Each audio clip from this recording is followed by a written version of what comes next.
कहानी घर की जिम्मेदारियां। आंचल, मेरा वॉलेट नहीं मिल रहा। नरेश ने लगभग चीखते हुए कहा। मम्मी प्लीज़ मुझे ब्रश करा दो, आंचल के 7 साल के बेटे ने कहा। दूसरी तरफ सास की तेज आवाज़ सुनाई दी। बहू, मेरी चाय कहाँ रह गई? आधे घंटे से इंतजार कर रही हूँ। रसोई में गैस पर कुकर की सीटी बजे जा रही थी। आंचल ने जल्दी जल्दी अपने पति का वॉलेट खोजकर पति को दिया, जो कि बेड की साइड टेबल पर सामने ही पड़ा था। सास को चाय पकड़ाकर अपने बेटे को ब्रश कराकर स्कूल के लिए तैयार किया। अपने पति और बेटे को नाश्ता कराकर और टिफिन देकर उन दोनों को ऑफिस और स्कूल के लिए रवाना किया। दोनों को भेजकर जरा सोफे पर सांस लेने के लिए बैठी ही थी कि याद आया दूध उबालने के लिए गैस पर चढ़ा दिया था। जल्दी जल्दी जब तक रसोई में पहुंची, दूध पतीले से उबलकर गैस पर फैल गया था। गैस बंद कर सब साफ करने में जुट गई। यह थी आंचल की हर सुबह की कहानी। आंचल शादी से पहले काफ़ी मस्त मौला किस्म की लड़की थी। हर काम को वह मस्ती मस्ती में पूरा कर देती थी और खुलकर जीती थी अपनी ज़िंदगी। मगर अब उसका हाल कुछ अलग ही था। यूं तो उसके परिवार में बस 4 लोग ही थे, आंचल, उसका पति नरेश, बेटा जतिन और सास विमला देवी। मगर इस घर में सब हर काम के लिए आंचल पर निर्भर थे। आंचल का बेटा तो बस अभी 7 साल का था। उसकी निर्भरता तो समझ आती थी, पर विमला देवी तो अच्छी खासी चलती फिरती होते हुए भी हिलकर पानी तक डाल लेती। और नरेश भी कह देता, मैंने पहले कभी घर का कोई काम नहीं किया, माँ ने कभी कुछ कराया ही नहीं, तो मुझे नहीं आता, कहकर पल्ला झाड़ लेता।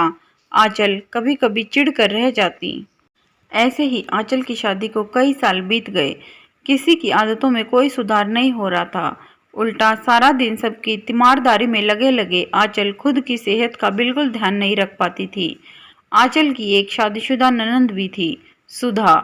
वह जब भी अपने बच्चों के साथ अपने मायके आती तो बस अपनी माँ के पास बैठे बैठे बतियाती रहती और आंचल को अपने और बच्चों के लिए खाने पीने के ऑर्डर देती रहती, लेकिन काम में हाथ ना बटाती।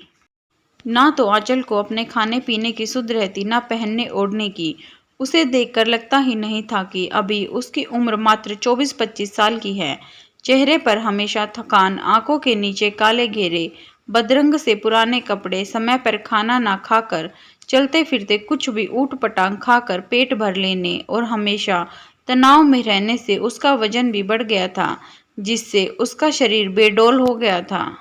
पिछले कुछ दिनों से आंचल के पैरों में और जोड़ों में दर्द भी हो रहा था, पर लापरवाह आंचल उसको नज़रअंदाज करती रही।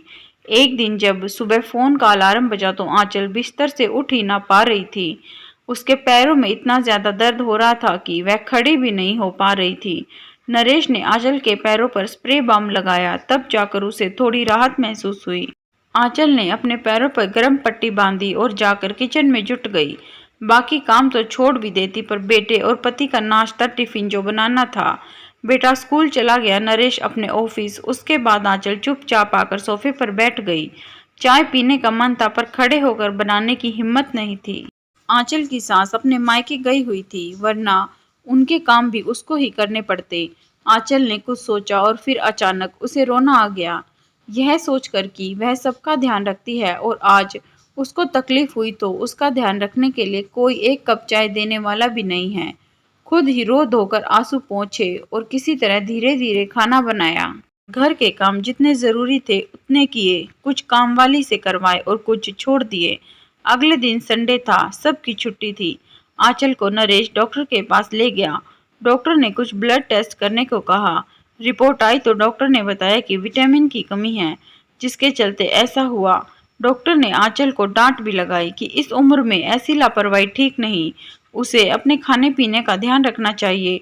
डॉक्टर ने कुछ मल्टीविटामिन टेबलेट लिख दिए, साथ ही पोषक आहार लेने को और व्यायाम भी करने को कहा। आंचल को भी आज समझ आ गया था कि अगर वह खुद का ख्याल नहीं रखेगी तो उसका ख्याल कोई और नहीं रखेगा। 3-4 दिन में दवाइयों के असर से आंचल को आराम मिल गया।